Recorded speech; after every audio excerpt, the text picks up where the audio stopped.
जय जगन्नाथ। मु रमेश चंद नायक ज्योतिर्विद्य आपण मानक गत सप्ताह 12टी राशि रे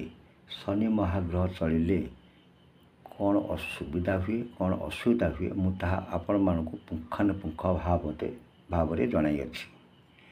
आपण से विषय मु बर्तमान तार प्रतिकार संबंध में पार्ट 1 पार्ट 2 पार्ट 3 शेष करी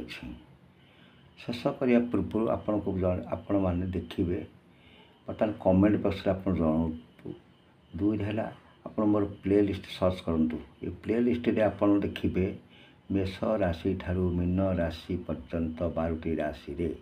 शनि महाग्रह चलिले कौन शुभ फल प्रदान करे कौन अशुभ फल प्रदान करे ता पुंखानुपुंख भाव में मुझे अवगत कराई यदि अधिक आप चाहवाक चाहती ताले से संबंध में मुझे आपण को कमेंट बॉक्स द्वारा जनाइले मुझा पुंखानुपुंख भाव में अवगत करवा सह तार प्रतिकार संबंध में जनइबी यूट्यूब चैनल मध्य आप देखु बर्तमान देखु चतुर्थ भाग पार्ट 4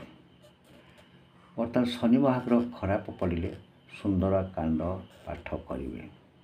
और माँ काली आराध्य देवता प्रति शनिवार दिन करेंगे यह कले शुभ फल प्रदान करेंगे द्वितीय है कौन तुटुका प्रयोग गोटे अच्छी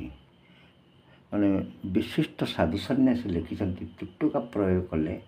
शनि महाग्रह संतुष्ट होती कौन संतुष्ट महाग्रह शनि होती शनिवार दिन कला बिरी जलस्रोत पकाइबे दुई है शनि मंदिर में दीप जाड़े 3 है भिकारी को शनिवार दिन भोजन देवे 4 है निजे से दिन स्टील बासन रे खाद्य और स्टील बासन रे आपण पानी पीबे। नंबर 5 है बिरी डाली पापड़ तैयारी करी खाइबे। तब शनि महाग्रह वस्तु है कला वस्त्र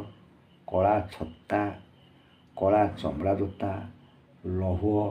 शनिवार दिन मध्याह्न समय गरीब लोक को दान कले शनि महाग्रह संतुष्ट होती